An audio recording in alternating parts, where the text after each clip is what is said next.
hapon sa tanan, nanapod kita sa Light Them with My Word. And this time, ato ang ipaambit ang pamukaw sa pagtuo under sa kinabuhi sa laiko. Sa basahon sa Episo Kapitulo 5, versikulo 1 ngadto sa 17, particularly diri sa ato ang basahon sa versikulo 11, nagaingon, ayaw kamo pag-apil-apil sa mga binuhatan nga walay pulos nga gibuhat ni adtong ana sa kangit-ngit. Hinoon ipakita ninyo kanila nga dautan ang ilang gibuhat. Makauulaw bisan gani ang paghisgot sa ilang mga gibuhat sa tago. Kung pasabton ninyo sila sa ilang mga gibuhat, masayra nila nga sayop sila. Kay mahayagan ang tanan kung madanagan nasa kamatuoran. Busa may giingon, pagmata, ikaw nga nakatulog, bangon gikan sa mga patay, og hayagan ka ni Kristo. Busa pagmatnon kamo sa inyong pagkinabuhi. Ayaw kamo pagpakinabuhi sama sa mga wala makasabot, kundili pagkinabuhi kamo isip mga tao nga nakasabot sa kabubuton sa Dios. Ayaw ninyo usiki ang inyong panahon, kundili gamitan ninyo kini sa pagbuhat sa mayo tungod kay dautan kining mga dawa. Ayaw kamo pagpakabuang kundili sabta ninyo kung unsa ang kabubuton sa Ginoo alang kaninyo. So brothers and sisters, nagahisgot kani sa bersikulo 14, ingon siya, pagmata, ikaw nga nakatulog, bangon gikan sa mga patay ug hayagan ka ni Kristo.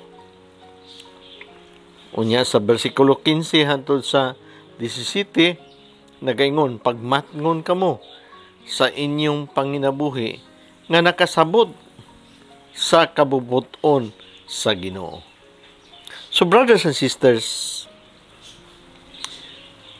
nining duha ka punto nga gihisgutan nining sulat ni San Pablo ngadto sa taga-Episo.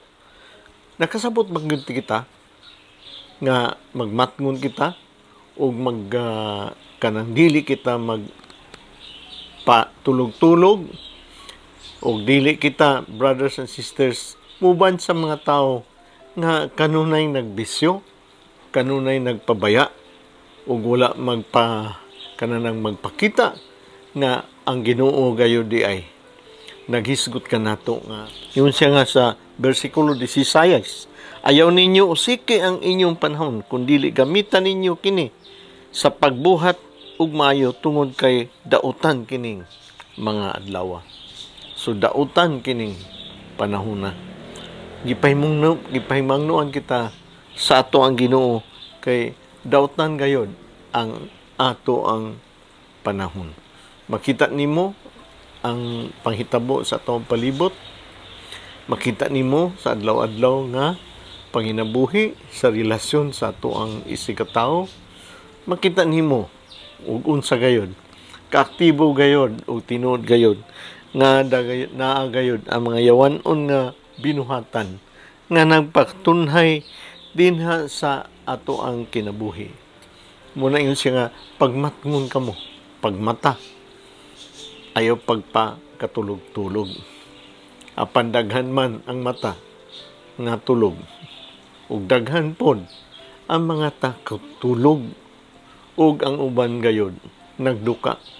So kita karon giawhag nga atong balikan ang ato ang kaugalingon, nga ato ang pukahon ang ato ang kaugalingon kinabuhi. Kay nga naman kaning ato ang kinabuhi diay, kung ato ang pagamatan ug ato ang kanana ang balik lantaw ug susihon nato, mahibaw-on nato ug unsa ba gyud ang kabubuton sa ato ang Ginoo diha sa tagsa-tagsa natong panginabuhi. Muna mangutana ko sa inyo karon, nasubay ba kini ang ato ang kinabuhi sa kabubuton sa Ginoo? O sa imuhang kinabuhi, nangutana ba ikaw? Bisan ikaw Diyos nun sa imuhang kaugalingon, bisan ikaw kanunay ang gasimba, bisan o kanunay ikaw garosaryo, o uban pang buhat sa kaluoy o gugma, ang imo bang kinabuhi nasubay ba sa kabubuton sa Ginoo? Karon ang pangutanang ikaduha, kung nasubay, ngano man nga masulubon man kita, nganong dili man kita madasigon, nganong wala man diha ang kabuhong ug kalipay sa ato ang kinabuhi. Unsa ang kabubuton sa Ginoo? Ang pangutana kanatong tanan nga kasagaran makita nato sa atong panaghisgot mao, unsa man ang kabubuton sa Ginoo sa ako ang kinabuhi. Pagkahibalo ko sa kabubuton sa Ginoo, dili pareha sa pagbuhat sa kabubuton sa Ginoo. Busa tungod nini ang pagbuhat sa kabubuton sa Ginoo magsugod sa pagkahibalo sa kabubuton ug pag-ila sa Ginoo. So makita nato ni sa chapter 11 sa Discerning the Will of God, My Catholic Life, a Journey of Personal Conversion. Makita nato sa Marcos Kapitulo 3, versikulo 35, ingon si Jesus, si bisan kinsa nga naghimo sa kabubuton sa Dios mao ang akong inahan ug mga igsoon. Mao man kaning higayuna nga ning liot gayud kini sila kay gusto sila muadto kang Hesus. Ngani ang tuyo niya nga muadto sila kang Hesus para ilang susihon o kinsa pa kini ang nag-istorya o kinsa pa kani ang nanudlo. Mo nang gipahimangnuan si Jesus o nanudlo siya, ginan siya, nanay imong inahan, imong isuon. Nangita kanimo. Unsa gitubag ni Jesus? Si bisan kinsa nga naghimo sa kabubuton sa Dios mao ang akong inahan ug mga igsoon. Makita nato nga mura kani og kuano kanana ang insulto, but dili baya na naadiha ang kamatuoran sa Ginoo. Of course, kanana ang wala man siya one hindri nga pag-abot niya ma-united kita tanan, mahiusa kita tanan. Niyanin siya diri paghatag sa iyang kamatuoran, parte sa kaluwasan, apan gituhuan ba gani sa tanan? Dili nagbulag-bulag kita sa ato ang gituhuan. Muna na ang usahay, dili nato mapariha ang ato ang pagtuo sa atong igsuon, sa atong ginikanan, sa ato ang asawa gani, sa ato ang kanang mga kaigsuonan o kasusyo. Muna siya, iyon siya nga ang katong nagbuhat sa kabubuton sa akong amahan, kabubuton sa Dios mao ang akong inahan ug akong mga igsuon. Brothers and sisters, importante gayud ang kabubuton sa ato ang Ginoo. Apan makuha kani nato kung kita na ay personal nga relasyon sa Ginoo, mahibaw-an nato unsa gayud ang kabubuton sa Ginoo. Muna nga bisan tuog naay imong naa sa imo tanan ining kinabuhi, na imong kabtangan, na imong bahandi ug naa diha kanimo ang tanan nga imong gikinahanglan nining kanihang kinabuhi, but dili ikaw malipayon.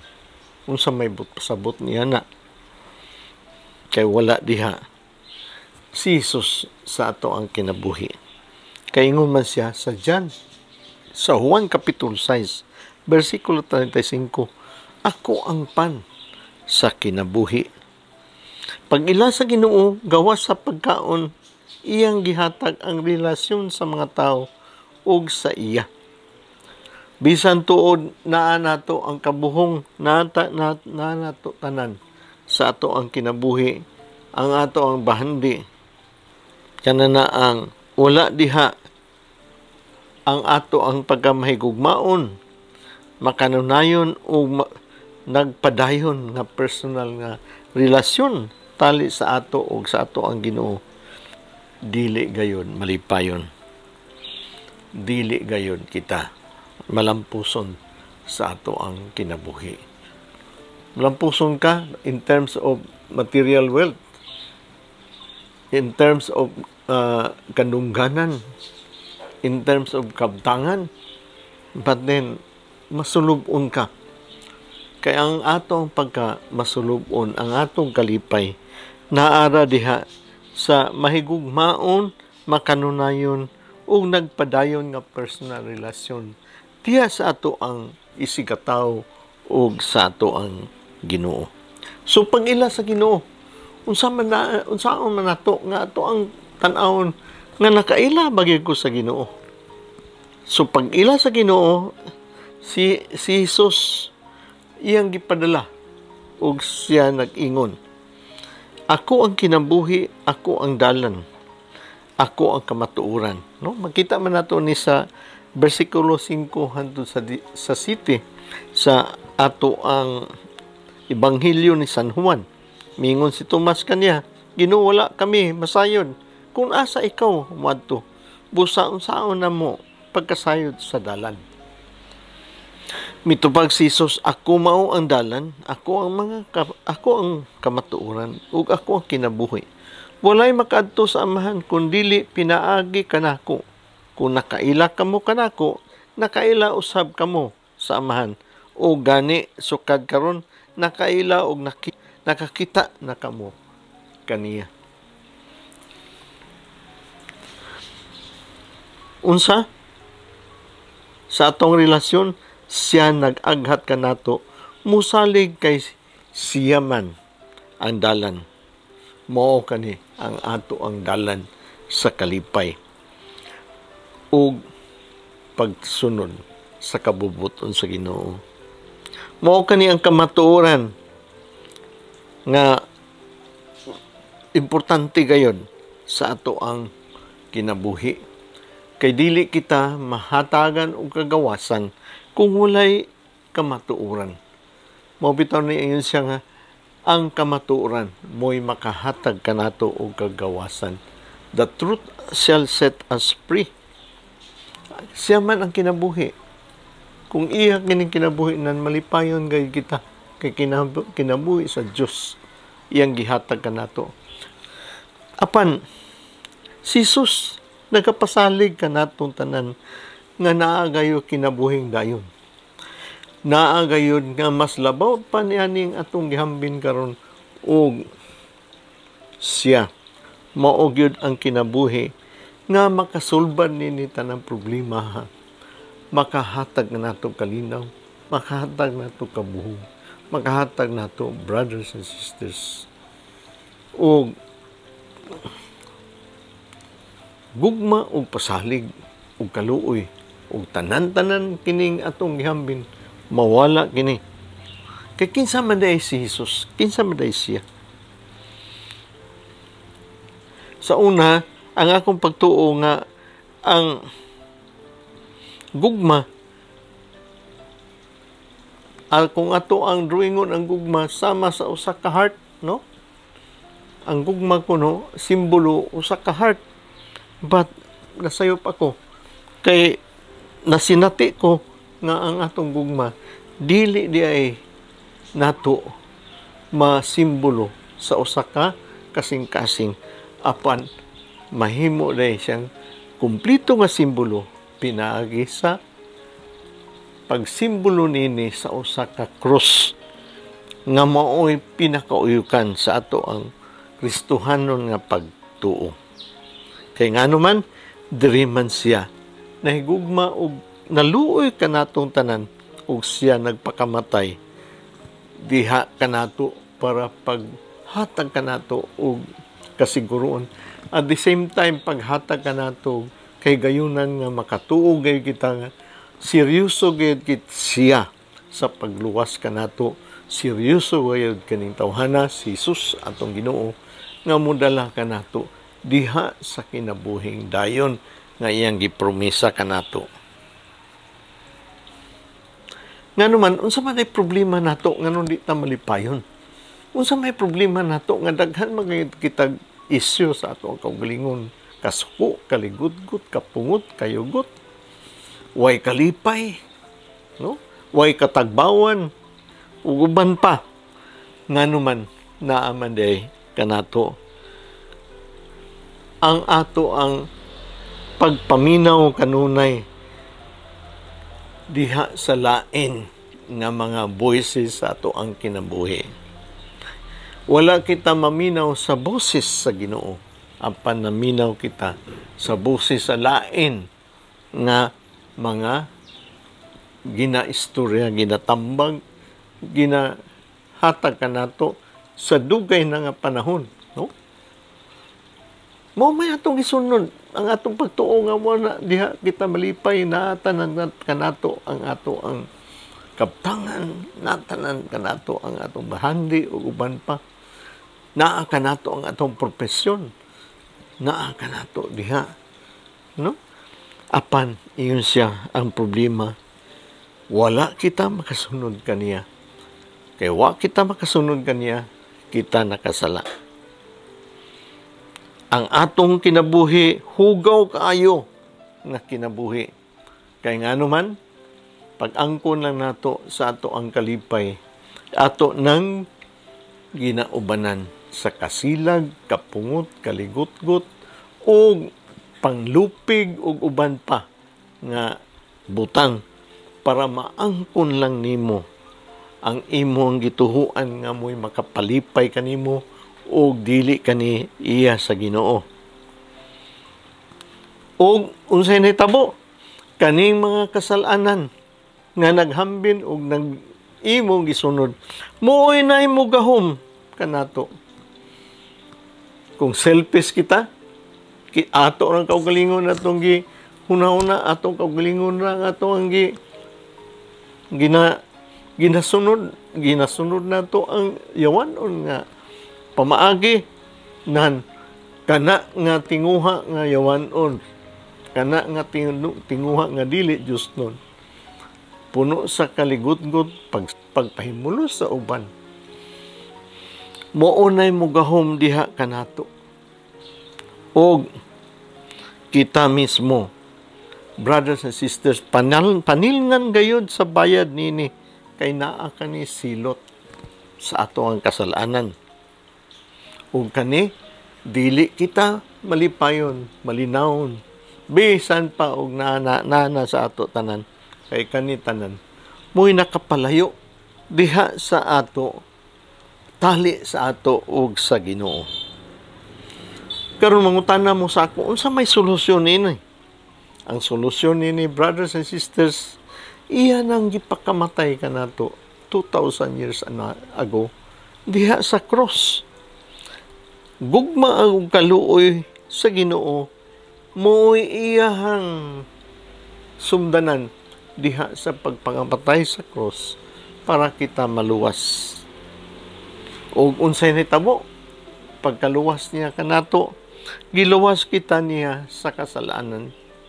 Giluwas kita niya sa atong mga kasalanan. Gipusgay niya ang gahom sa sala. Makita man ni sa Romans chapter 3 verse 24, no? Gitangtang niya ang polusyon. Polusyon ang kahugaw sa sala diha kanato sa atong kasing-kasing. Diha sa Romans chapter 3 verse 25. O gibayran niya sa iyang kinabuhi ang silot sa ato ang kasalanan. So brothers and sisters, mao ka na ang solusyon sa ato ang kinabuhi. Ulta nini, brothers and sisters, kita tanan gawas nun na ug naa na panag-uli o panag-uyon sa Ginoo. Sa Ginoo, sa ubang tao, sa ato ang kaugalingon, nga sa una di nimo pasaylo imong kaugalingon. Basulo nimo ang kaugalingon kay kulang pag tinguha. Basulon gani ang imong kaugalingon nga labihan ra ka maayo sa ubang tao. Imong basulon imong kaugalingon nga naghatag og pabor sa ubang tao. No? Gusto nimo gayud nga kuan yun, naagi pagkahakog. Mao man na imuhang gituan nga diha ka madato hakugan. Imo ra gayud walay pakialam sa uban, no? Imong gipasaylo imong kaugalingon ug tanan-tanan nga kamugnaan sa Ginoo, including ang kamugnaan environment, no? Labi na katong uban nga nag-usik-usik sa resources sa ato ang kanang kalibutan. Labi na katunto ang nagpahimulos sa ato ang kabukiran, kamugnaan sa environment nato, no? Yung siya nga kita tanan gipahisaylo kay kanitanan kabahin kanisa kamugnaan creation sa ato ang Ginoo. So brothers and sisters,